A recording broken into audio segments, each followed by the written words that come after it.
ఎప్పుడైనా ఎక్కడైనా మీ చేతిలోనే వార్తా ప్రపంచం. మీ మొబైల్లో, మీ కంప్యూటర్లో, మీ టీవీలో సాక్షి టీవీ డిజిటల్ ప్రసారాల కోసం లాగిన్ అవ్వండి www.youtube.com/sakshi tv. Subscribe Sakshi TV YouTube channel. Mega hero Ram Charan 13 ఏళ్ల క్రితం ఉపాసనాని పెళ్లి చేసుకున్నాడు.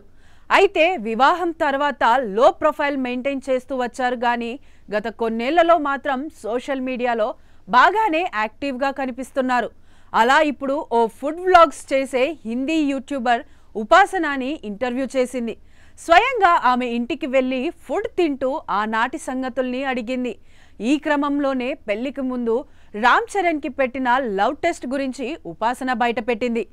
చరణ్ ఉపాసనలది పెద్దలు కుదిర్చిన సంబంధమే అయినప్పటికీ పెళ్లికి ముందే కొన్నాళ్ళు డేటింగ్ చేశారు. ఆ సమయంలో ఓ రోజు ఉపాసన, చరణ్, నువ్వు నన్ను నిజంగా ప్రేమిస్తే ఫేమస్ ఐస్ క్రీమ్ షాప్కి తీసుకెళ్ళు అని అడిగాను. అప్పుడు మా ఫ్యామిలీ ఓల్డ్ సిటీ దగ్గరలో ఉండేవాళ్ళం. అక్కడే మోహం జాహీ మార్కెట్లో ఫేమస్ ఐస్ క్రీమ్ షాప్ ఉంటుంది. అక్కడ ఐస్ క్రీమ్ చాలా బాగుంటుంది. అది నా ఫేవరెట్. హైదరాబాద్లో ఉన్న పాత ఐస్ క్రీమ్ షాప్స్లో అదొకటి. అది మార్కెట్ మధ్యలో ఉంటుంది. అప్పటికే చరణ్ స్టార్, అందరూ గుర్తుపడతారు. అయినా సరే నేను అడిగానని ఓకే చెప్పి తీసుకెళ్లాడు.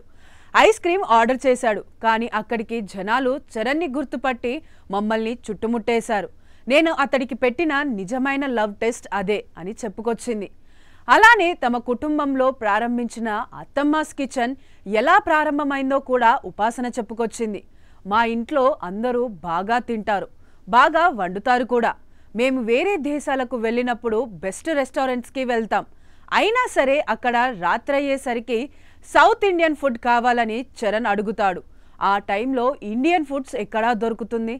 బయట దేశాలకు వెళ్ళినప్పుడు ఇలా చరణ్ చాలా కష్టపడేవాడు. అలా అత్తమ్మాస్ కిచెన్ ఆలోచన వచ్చింది అని చెప్పింది. అయితే ఈ బిజినెస్ గురించి తొలుత మా అత్తమ్మకు చెబితే ఎందుకని అన్నారు. విదేశాలకు వెళ్ళిన మనలానే చాలామంది సౌత్ ఇండియన్ ఫుడ్ వెతుక్కోవడం కష్టం, అందుకే ఈ బిజినెస్ అని చెప్పాను. ఈ బిజినెస్కి చాలా పేర్లు అనుకున్నాం, కానీ చివరకు అత్తమ్మాస్ కిచెన్ అని ఫిక్స్ అయ్యాం అని ఉపాసన చెప్పుకొచ్చింది.